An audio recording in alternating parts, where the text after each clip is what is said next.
Authority doesn't usually look helpless, but on that cobblestone street, it shattered in seconds.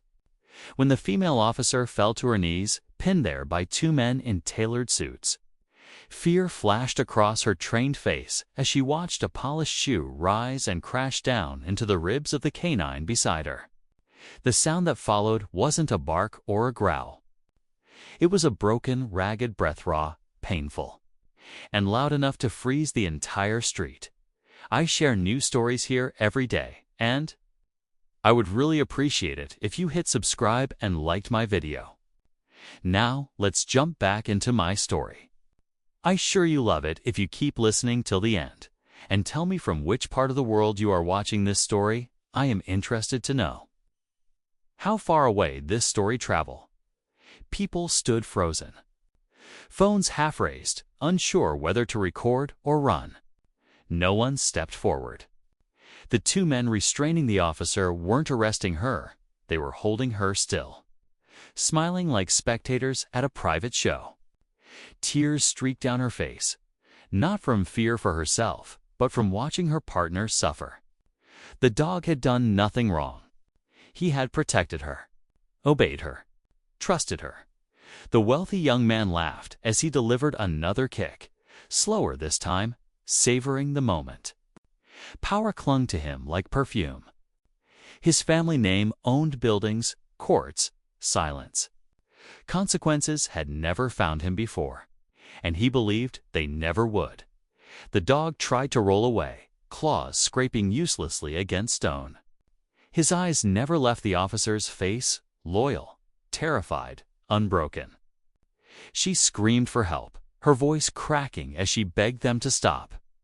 She reminded them he was a service animal, a sworn partner. Her words dissolved into mocking laughter. One of the suited men leaned close and whispered something cruel in her ears, something about knowing the mayor, about how complaints disappear. That was when despair truly set in. Then the sound changed. Heavy boots struck the ground behind them fast, controlled, purposeful. Not panic. Not chaos. Confidence. The laughter faltered. A man in civilian clothes moved through the crowd like a blade through water. Calm eyes, squared shoulders, carrying the quiet weight of someone who had lived through real violence. Behind him, another figure in camouflage sprinted forward. "Step away from the dog," the first man said quietly, not loud, not threatening. But the street listened. The rich young man turned, sneering, asking who he was supposed to be. He lifted his foot again, defiant, determined to prove no one controlled him. But something in the stranger's eyes made hesitation flicker just for a second, and that was enough. Because the man stepping forward had seen this arrogance before on battlefields where names meant nothing and mistakes cost lives. He placed himself between the raised foot and the injured canine. In that moment, everything changed. The wealthy young man laughed again, louder now, trying to crush the sudden tension with noise. Men like him had learned that volume could intimidate. But the man standing in front of him didn't flinch, didn't blink, didn't move. "You don't want to do this," he said quietly. His voice carried something heavier than authority experience, the kind earned in places where fear gets people killed. For the first time, the young man's confidence cracked. Fear leaked through, quickly masked by arrogance as he shouted his father's name like armor. It didn't work before the next kick could land. The stranger caught the man's ankle mid-air and twisted clean, precise, controlled. The rich man hit the stones hard, pain exploding across his face as shocked gasps rippled through the crowd. The laughter vanished instantly. The two suited men rushed forward, then froze. The second figure arrived, camouflage visible now, hand resting just close enough to his sidearm to make the message unmistakable. No words were needed. Power shifted in silence. The officer broke free and crawled to her partner, ignoring her own bruises. She pulled the canine close as he whined softly, tail barely moving, blood visible along his side.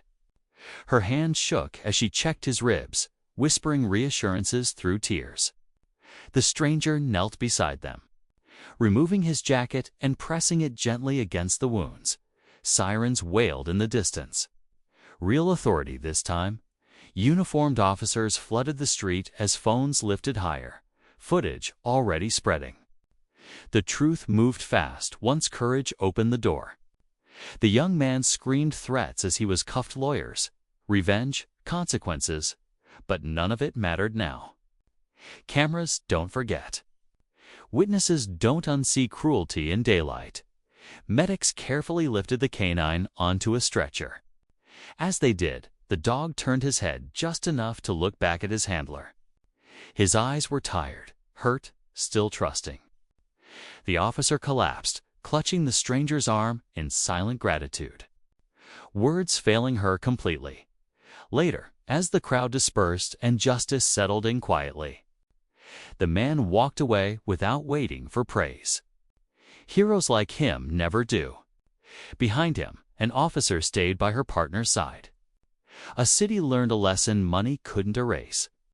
And one powerful family discovered that some people don't care who you are, only what you do.